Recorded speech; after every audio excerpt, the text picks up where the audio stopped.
Following the hearing at the ICJ, Germany is among the nations who spoke out on Israel's behalf, pledging to intervene. Here to speak with us about the impact of Germany, as well as the hearing as a whole, is Amichai Cohen, an international law expert at Barnea Jaffe Landy law firm. Amichai, thank you for joining us now. Israel called for dismissing the case altogether at the ICJ in their argument. Do you think it's actually possible that the ICJ would do this? It's possible, although it's not probable.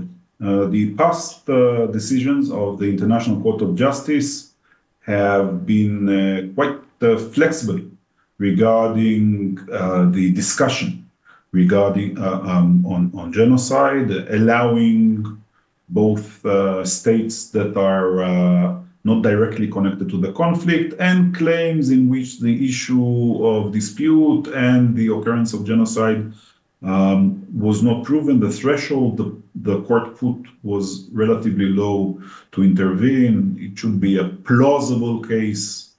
And it's hard to believe that the court will not even discuss the case.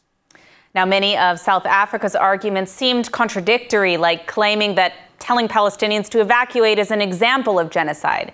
Is South Africa just grasping at straws here?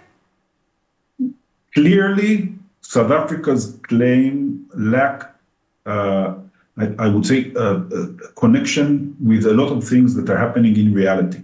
So the Hamas, for example, was completely absent from the discussion of the war that's going on.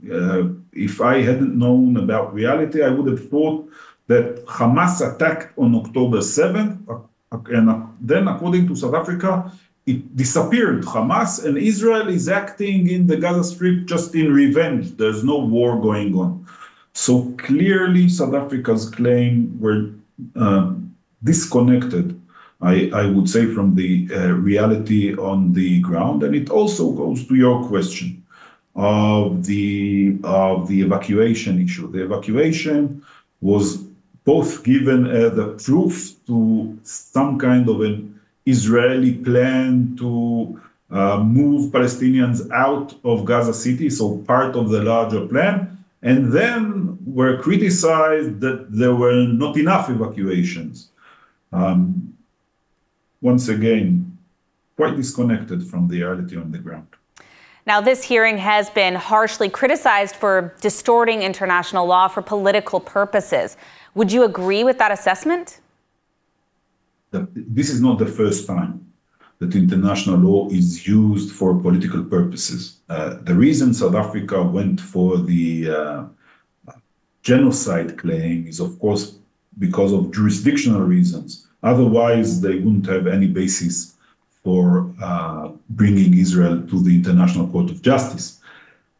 Clearly, it became clearer after both days of the hearing that the main aim of South Africa is not necessarily to win the case on the merits. It's to create pressure on political pressure on Israel, creating an international coalition, pressing Israel to stop the military campaign now.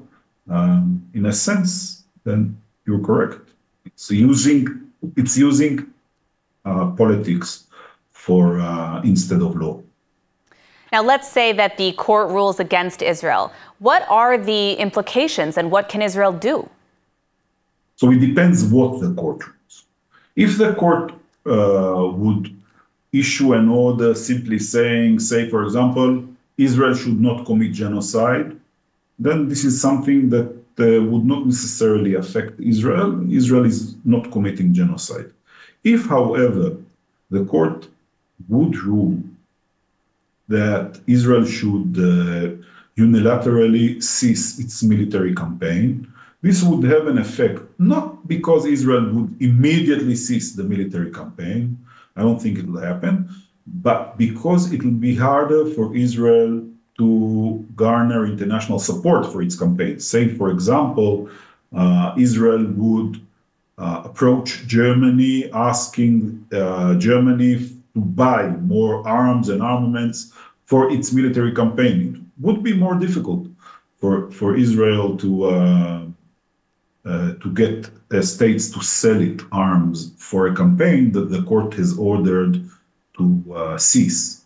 So it might create problems. I must say that it's my assumption, and I think many others, that the court will not issue an order for an immediate ceasefire. This is something quite improbable. Well, thank you, Amichai. We are out of time, but this is excellent insight. I appreciate you being with us. Thank you very much.